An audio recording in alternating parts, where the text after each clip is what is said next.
Right. Yeah, Hello, Sarah. Thank you for joining us today. We understand you're on vacation. How'd that go? it's great. It's lovely to take some time off. Sorry to put you guys on a Thursday. No, that is a-okay. Thank you. So we're just gonna get right into it and we'll just Uh, get this interview going. yeah. Thank you. I just had a question. So, what is the style of selling that your company uses as a baseline for selling to other businesses? Yeah, style of selling for us is consultative and we use a spiced approach. So some companies will use like a spin philosophy or other different types of selling. But the framework we use is spiced. So that's situational, pain, impact, critical event, decision maker. So just ensuring that all of that is covered off in each of our sales cycles. And really just ensuring that we have a holistic understanding of the business, so that we're legitimately putting pipeline into our CRM, and that everything that we're kind of bringing forward to the business is legitimate and actually going to come through. So it just kind of an extra layer, I guess, of support in our sales cycle. Awesome. Thank you. Mhm. So during your hiring slash onboarding process, what do you think made you qualified for the position you have now? That is.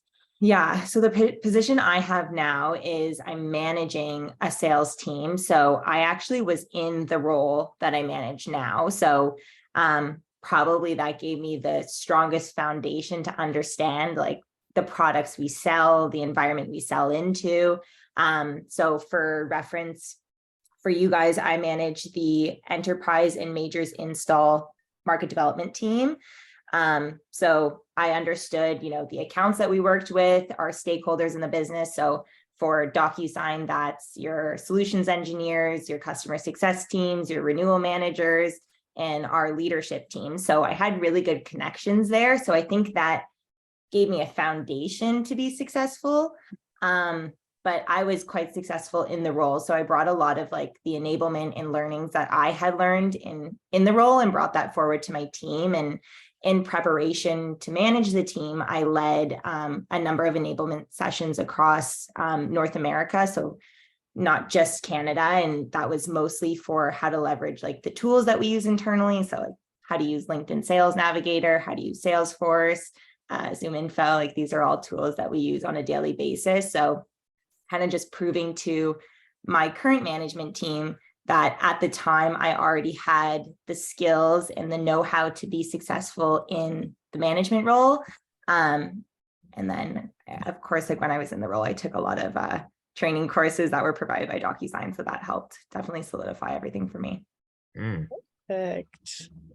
What steps do you consider to be the correct steps to warrant like a successful sale? Yeah, I think it's understanding the business. So like, how does a business make money? Like that's something I encourage all my reps to understand from the get-go, because you want to make sure, you understand like where their drivers are in a sales cycle, right? Like DocuSign can be a saver, but it also can be an operating cost to the business. So you want to understand like which side of the sales cycle you're selling into. So just understanding, how their business ticks, how, like what the pain points are in their current sales cycle, or, whatever their process is. Like if we're looking at different departments where, there's manual processes that DocuSign can solve for, we want to understand the pain. I think that typically expedites a sales cycle drastically. Having multiple layers of champions and kind of multi-threading throughout an account. So that's having like stakeholders or champions that are in different departments, but also different levels of the business. So you can understand how your solution can impact different areas. And then executive alignment's probably the last facet there. And I think I've struggled with that a little bit, but just ensuring that like we have a strong connection from the top, because typically like you'll go through a full sales cycle and potentially like when you're at that point of negotiation, you might not have 100% buy-in and alignment on the business goals. And that's something that you typically want to try and initiate from the beginning. So executive alignment would probably be like the last pillar there. Yeah. So what would you say the best communication style is for your business? I think it really depends on the client.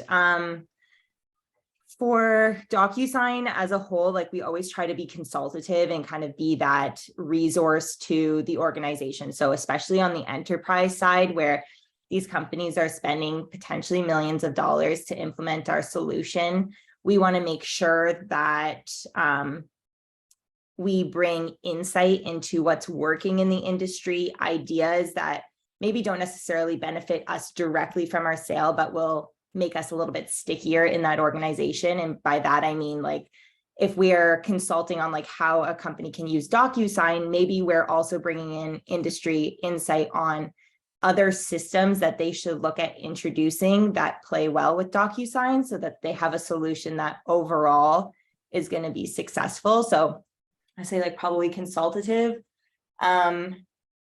I think there's like different personality styles that you bring to each conversation. Like sometimes you need to be a little bit more assertive or, empathetic, like depending on who you're working with. Like if there's a huge pain in somebody's day-to-day due to a current process, we're going to focus on like the empathy aspect. If it's, something that maybe we identify as a risk or challenge for them, and they might not agree, like we need to be a little bit more assertive and bring facts. So it really just depends, I guess. I don't know if that answers your question enough, but it really, I think, depends on like who you're working with, who you're talking to, and like it's people first, right? Like you got to read the room and see what makes sense, especially if you're bringing in like other resources or other stakeholders from your side. You want to make sure it's aligned with their side as well.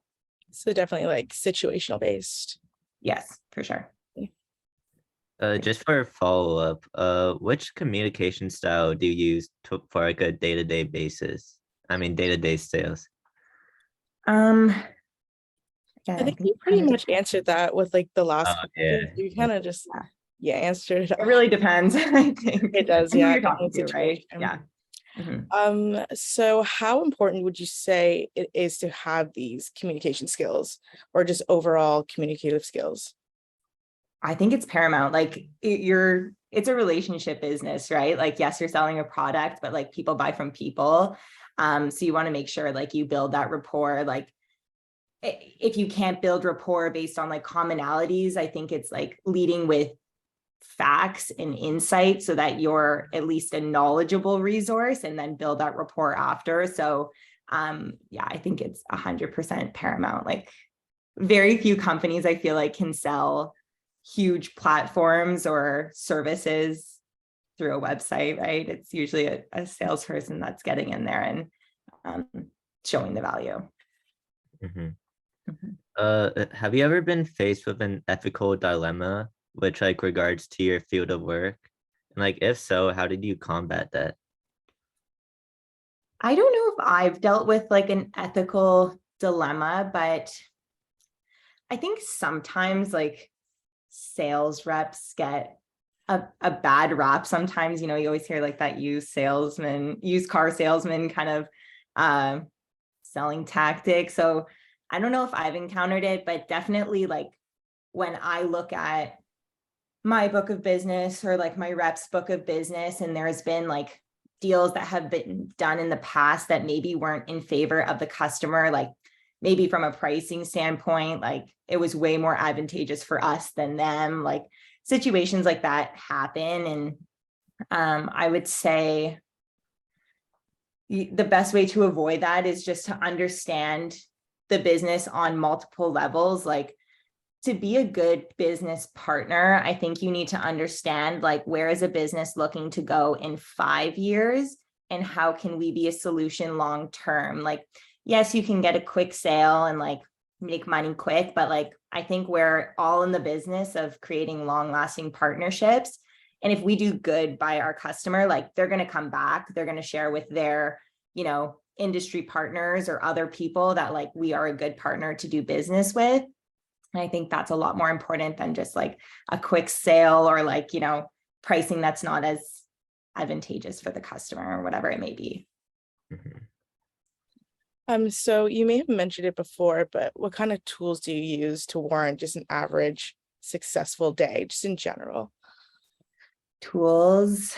From like my standpoint, I would say like any time management tools are like essential to my day. Like things pop up all the time and you have to be very organized in this role.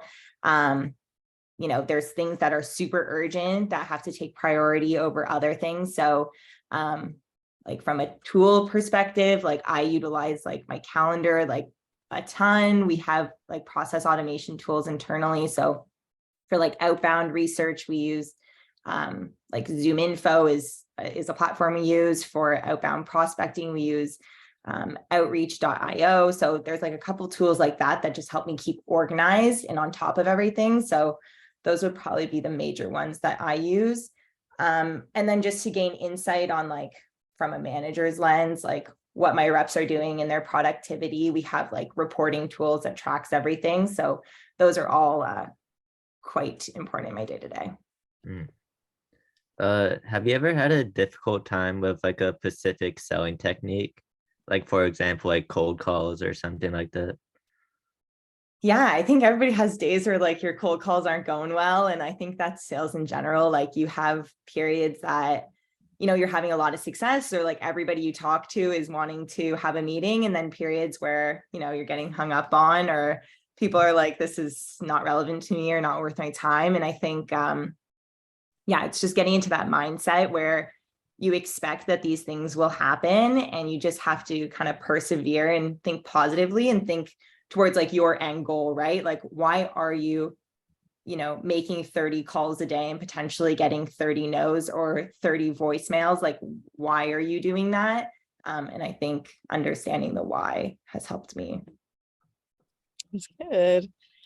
So what would you say your top motivator is to keep you a high-performing salesperson? That's a good question. I'd say probably my first motivator is just like being successful in my own right. Like I have my own goals that I want to achieve by a certain time. And I find that that is directly tied to the effort that I put in. So if I am going to take a day and kind of slack for an hour or, you know, relax a bit, like I know that I need to pick it up the next day to be able to consistently meet my goals. I think a lot is tied to the monetary aspect of sales. Like one of the few industries I think that what you put in, you directly see the impact on your paycheck. So that's another factor that kind of contributes to it. And then now that I'm in a management position, my key driver for like spending so much time with my reps is ultimately to see them make more money and get promoted to their next role. So there's kind of a couple facets depending like which sales hat I have on. What has been your experience with like customer obligations? Like, was it like a negative or positive experience? What do you mean by customer obligations? I think Uh, you meant customer objections. Oh, oh, objections. Okay. Yeah, no worries. Happens literally every day. I tell my reps like, okay, like we're looking for a nugget here. Like people are not expecting to hear from us. People are not expecting to buy from us. Like they're not sitting at their computer saying like, I think I'm going to buy DocuSign today, right? Or like, I think I'm going to buy this today, right? Like we're here to educate, understand the pain. And like with that, we have to go through the objection process. But what I always tell my reps is like an objection is a great opportunity to get like a nugget of information from it. So like if somebody says like, I'm not interested, you know, press on like, why aren't you interested? Or like, who else are you, or who else could you like point me to that's interested?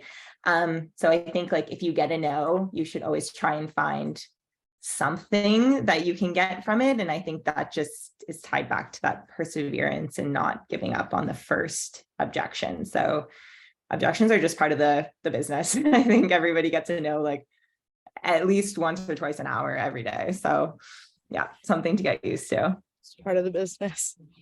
Yeah. Okay, while you're closing or like closing any sort of sale, what's the process you go through? Yeah, so closing, so we basically like, you want to start thinking about your close like from the beginning, like which players do you need involved in your sales cycle? So if I have a more complex sales cycle, like I need to think towards the end goal on who's going to be involved in that close plan. So if I have an initial meeting and I know there's going to be some sort of technology integration or like something more complex, then I need to bring in a solutions engineer that can do the technology aspect, and they're ultimately going to be tied to my close. So I think it starts with having like the right people. Your negotiation process is a lot easier if you have executive alignment and you understand like, you know, long-term goals of the company. Know your pricing, like what's your ceiling and what's your floor price, and know what those are before you get into those discussions, because it's nothing worse than like you just saying, let me just calculate this on the side for a sec for you. So I think know that. Know your success plan after close. So what steps do we need to take internally to make sure that this is successful post sale, because we want to have these clients for a long time. In the back end, we have like systems that we have to like log everything in. So we'll put that in for like the order form, and then getting it signed. So it's like quite a few steps involved, but that philosophy I mentioned at the very beginning, spiced, that keeps us accountable throughout the entire sales cycle. And like we update each of those steps to make sure like we still have pain, we still have a critical event, we still have decision makers, all that kind of stuff, so that when we get to signing, like we're all I's are dotted, T's are crossed, and we're good. How important are client/customer relationships at your company? I'd say like they're paramount. Like that's probably one of our biggest, I would say like bragging rights, is like we have amazing customers, and like a lot of our customers like are obsessed with DocuSign. Like they've signed their mortgage with it, or like something has, you know, happened in their life that they're like thankful for the product. So we're lucky in that regard. But I would say like specifically like up market, when you're dealing with large organizations, like they want to know that you've worked with and are a trusted partner of other companies in their industry. And really like we're only able to prove that is if we have like very strong relationships, and we have, you know, client success stories and referrals and like testimonials that we can bring forward to like secure that next sale. So when so you say it's important. So what steps do you take yourself to build trust with these customers? Yeah, good question. I think trust starts with the knowledge that you have of their industry, right? So like any facts that we can bring in, any like hard cost savings that we've been able to provide for other companies is like a big one for us.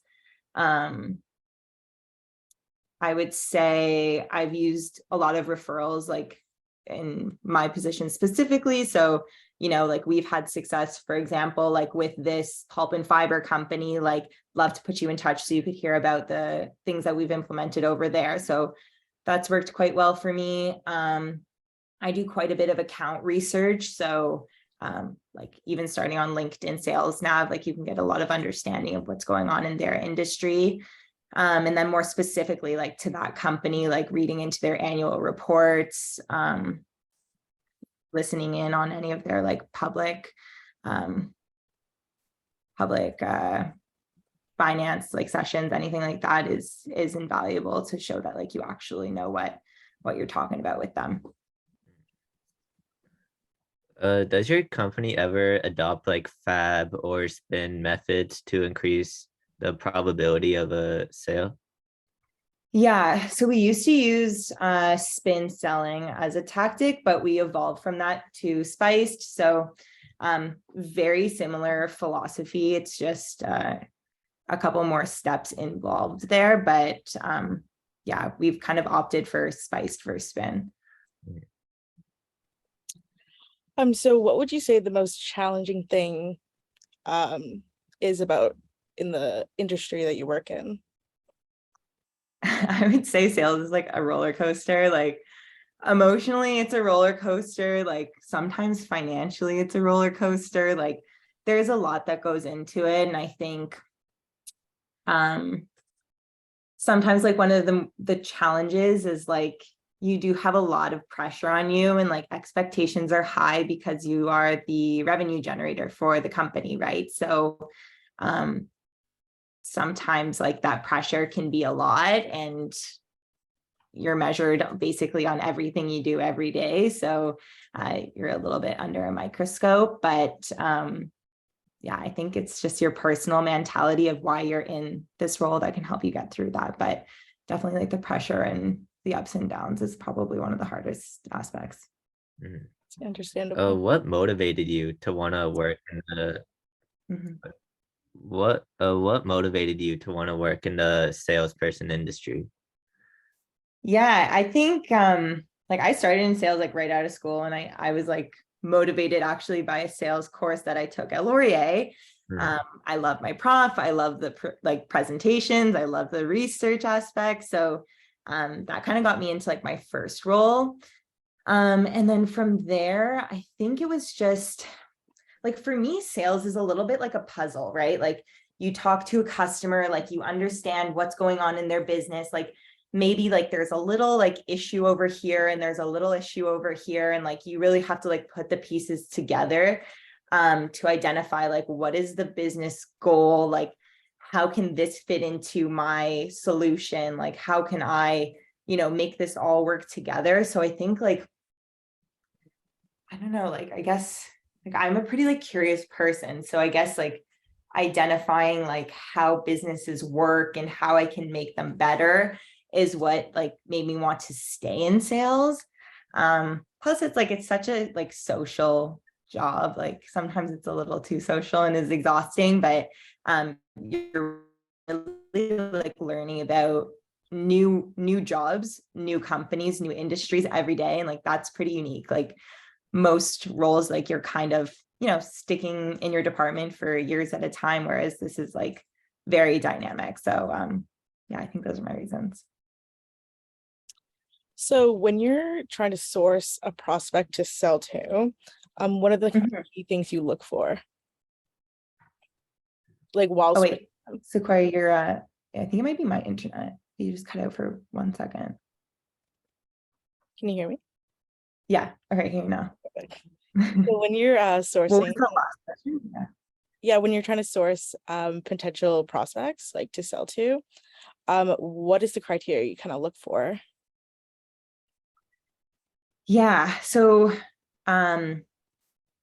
prospects, like most of my prospecting I do on LinkedIn Sales Navigator. So for me, like a easy, like juicy prospect is somebody that has worked with companies that are already a client of ours. So I'll like look to see, you know, like in their previous career or like their last job, like are we working with that company as a client? If yes, like automatically, like that's my like number one prospect I want to go after, because we're already like kind of a warm introduction to them. And typically we have a positive client success story I can share. So I'll look there. Typically like I'll look for prospects like on LinkedIn again that have a lot of detail on what their role is. So for DocuSign, like we're looking to do a lot of like process automation, digital transformation, like optimizing, like reducing costs, like all that kind of stuff. So I'm looking for somebody on LinkedIn that like talks about this in their bio or like in the description of their role. And those are people that I'm like, oh, great. Like this is like perfectly aligned with DocuSign. So like those would be my number ones. But yeah, like there's a lot of information you can just get from like social media. Really, LinkedIn Sales Navigator is the number one for me. Yeah, I'd probably start there. What are like the red flags of like the prospects that like you want to avoid? Um, I would say like off the bat, people that are just like price shopping. Like maybe they're like, oh, we need an e-signature provider. Like I need to get 3 quotes to like appease my boss or whatever. And like, they just come to DocuSign because they know we do that. And like, that's great, like opportunity to sell for them or sell to them. But like we want to lead with value, right? Like we don't want to lead with price. Like we aren't going to be the cheapest thing out there. So we want to make sure like whoever we're talking to understands like what we do outside of e-signature. And like we've kind of painted like a vision for them. So I'd say like people that are price shopping, like we're just kind of like something to check off their list. And like we don't necessarily want to be in that position.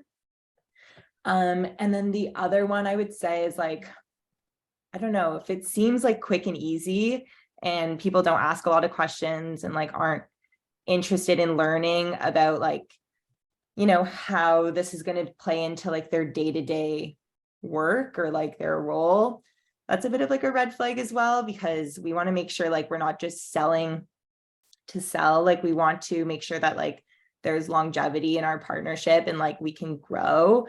And like obviously if we understand their business better and they understand us better, like we're stickier and like we're not going to churn in a year or 2.